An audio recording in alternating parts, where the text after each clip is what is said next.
Please welcome my friend, my brother, Senator Cory Booker from New Jersey.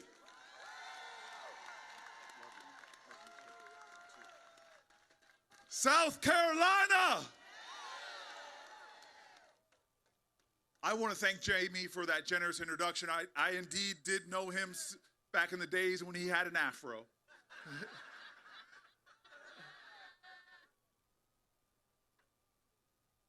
I want to be quick. I will not be speaking for 25 hours.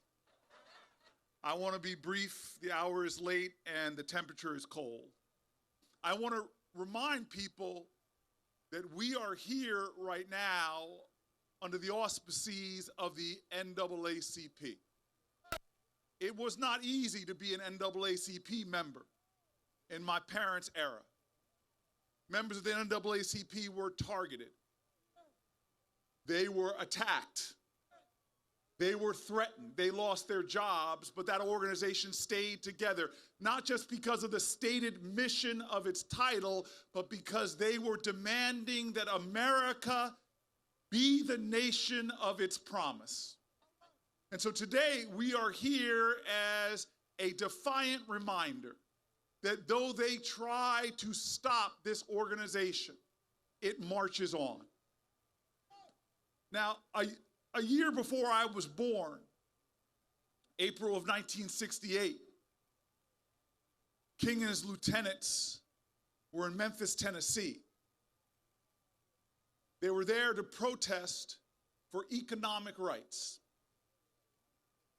People forget that the March on Washington, that when you look at the list of demands that they had, there were more demands for economic justice than there were even for civil rights. And King gave the speech we all know, I have been to the mountaintop, and I have looked over and I have seen the promised land. And we as a people will make it to the promised land. Well, he went back to the Lorraine Motel and he went to bed. He woke up that next morning after his last earthly slumber and went out onto the balcony, and an assassin's bullet laid him dead. Now, if we were all to go to the Lorraine Motel today, it's now a museum, and we were to go out onto that balcony and look over, you would see a line in the pavement that traces where the assassin's bullet came from. What was interesting to me the first time I went there was that there was a stone marker commemorating where King died. And the mothers and fathers of that community chose to put words on that stone from the Bible, from the Torah, from the Old Testament. And the words there, they surprised me. It was powerful. It was almost as if they decided to write words that would be a challenge to future generations. Because they know that this was not about one man, it was about one nation. They knew this wasn't about an individual's yearnings, but the striving of generations. They knew that what King stood for was not to bring light unto himself, but to cast light with us unto the darkness. And so what they chose to write there was a quote from Joseph's brothers. You remember it was Joseph with his coat of many colors. And his brothers saw him and they proclaimed these words that the fathers and mothers of that community wrote on that tablet. And this is what is written today where King was slain. The words from the Bible, "Behold, here cometh the dreamer. Let us slay him and see what becomes of his dream." That is the question before us. We honor King today, but the truth of the matter is we honor something deeper than that. Because the dream was not King's alone. It is the dreams of our ancestors. It's the dreams of a slave. It's the dreams of immigrants. It's a dream that was spoken of for all of our 250 years. It's the dream that they fought for in Selma. It's the dream that they fought for at Stonewall. It's the dream that they fought for at Seneca Falls. It's a dream that was denied. It was a dream that made the poet Langston Hughes write, "There's a dream in this land with its back against the wall. To save the dream for one, we must save the dream for all."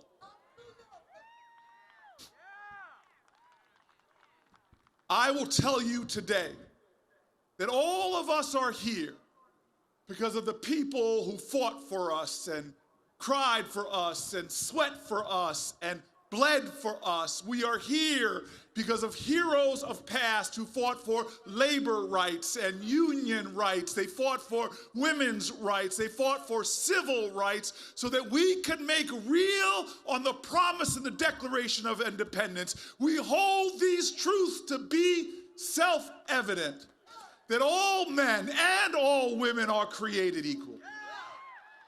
This is the story of our country, and we honor those soldiers, those foot soldiers of the movement today. We honor them with words, we honor them with songs, but that is not enough. If we leave here today and we don't carry with us the fierce urgency of now, then we have failed as inheritors. We have squandered the wealth. We have surrendered the power. Because what can you say of the American dream today? Well, I will tell you what I believe. I believe it is time that in our generation, we redeem the dream. We need to redeem the dream because still in this nation, people are going bankrupt because they can't afford their medical bills. We need to redeem the dream because in this nation, people who need life-saving prescriptions can't afford them. We need to redeem the dream because in our nation, millions of people work full-time jobs and still find themselves in poverty. We need to redeem the dream because Social Security payments are still low and too many of our elders live below the poverty line. We need to redeem the dream because while China and Germany double down with their investments in public education, we are defunding our schools and not providing for our children. We need to redeem the dream because we have too many of our young people who don't believe the dream works anymore, who see themselves unable to pay for their college education, think that a house for them is beyond their reach. We must redeem the dream.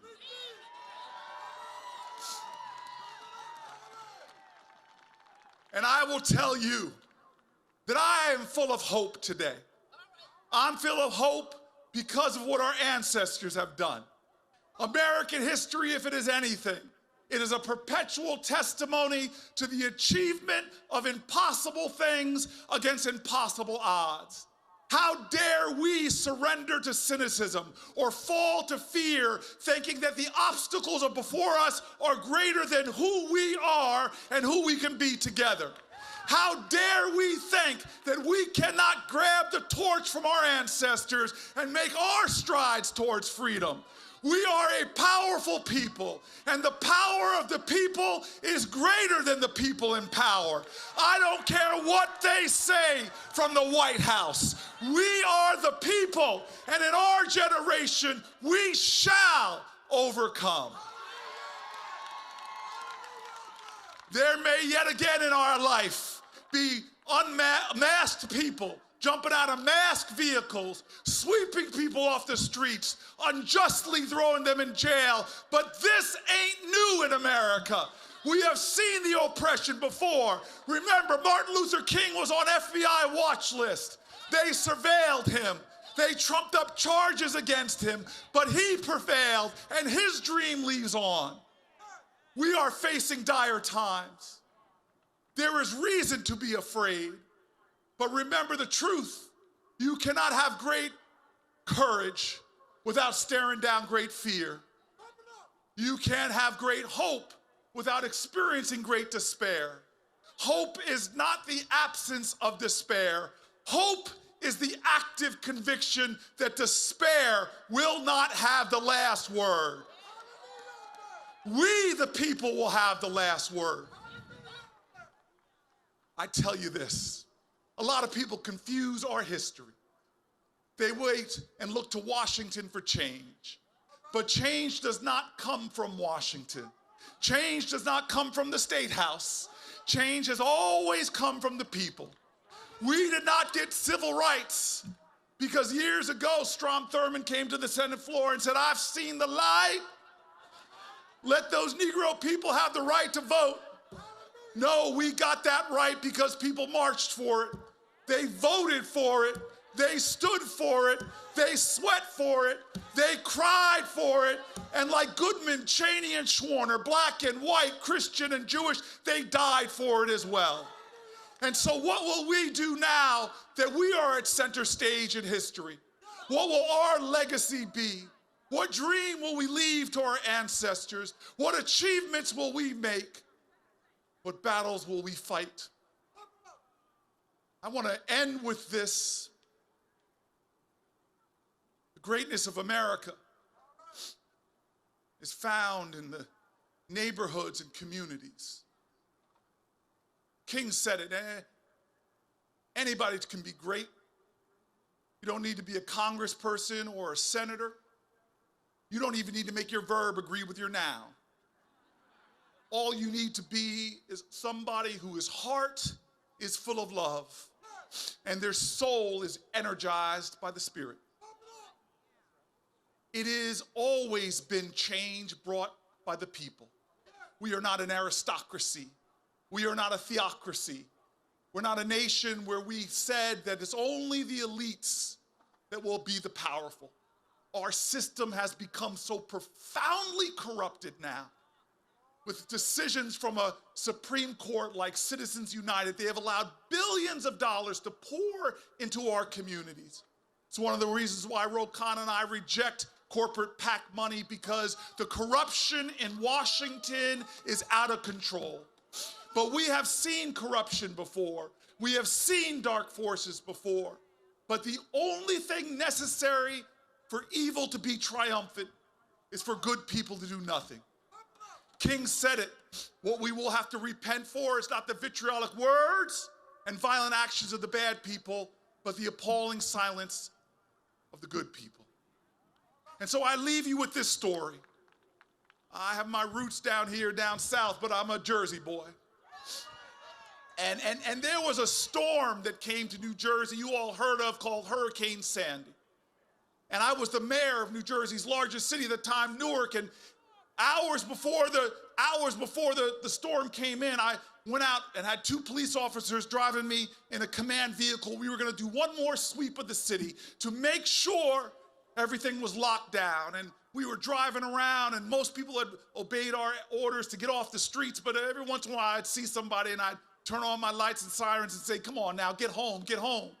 Well, as we were driving down this long stretch, as the rain was punishing the windshield and blowing our big SUV around like it was a leaf, I got a phone call. Now forgive me, because I believed at the time that the phone call started with the stupidest question in America. Here's the question. I answer the phone and the person says, "Hello, this is the White House operator. Will you hold for the President of the United States of America?" And I'm like, who says no to that question? I mean, I may say no to it now, but I'm just joking. Now listen, this is about 15 years ago, and I want to be honest with you, I miss Obama.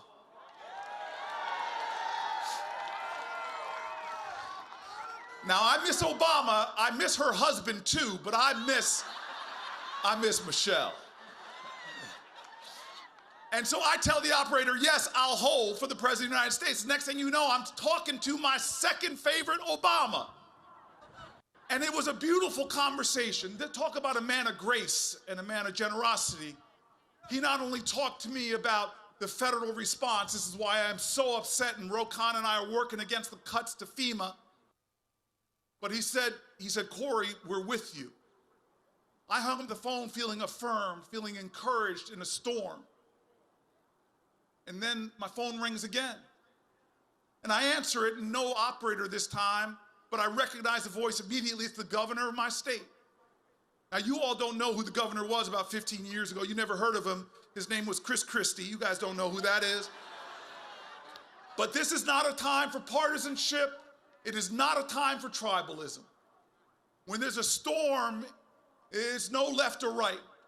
The storm we're experiencing now, I'll tell you this, Republicans need health care just as much as Democrats do. Republicans deserve jobs with dignity just as much as Democrats do. People want to divide us, but we need to remind people we have common cause and common pain that should give us common purpose.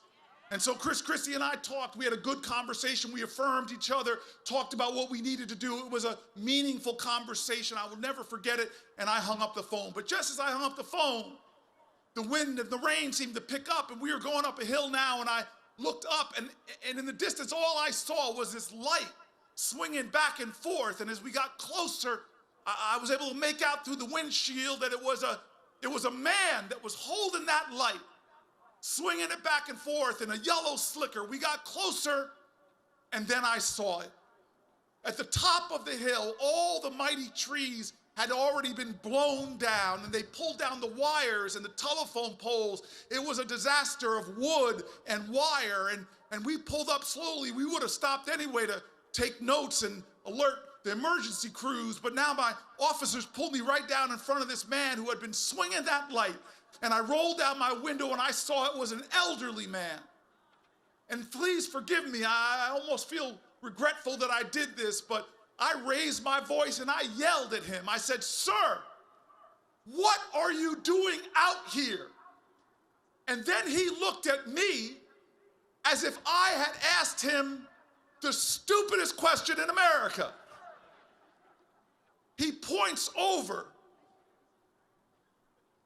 to the shattered wood and twisted wire. He said, Mayor, I'm standing out here to make sure no one comes along and gets hurt. I had just talked to the President of the United States of America. I talked to the governor of my great state, and I'm the mayor of the largest city, but I'm going to tell you right now, in the worst storm I've seen in my lifetime, the greatness that I best saw exhibited was not people who held offices on high, but the man who took his light and in a savage storm went unto the mountaintop, held up his light in the dark of night so that other people would not get hurt. No greater love hath a man than this. That is who we are.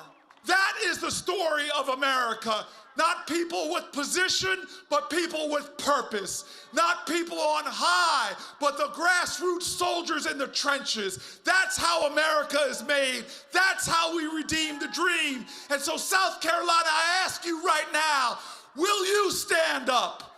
Will you raise your light? Will you stand for health care for all?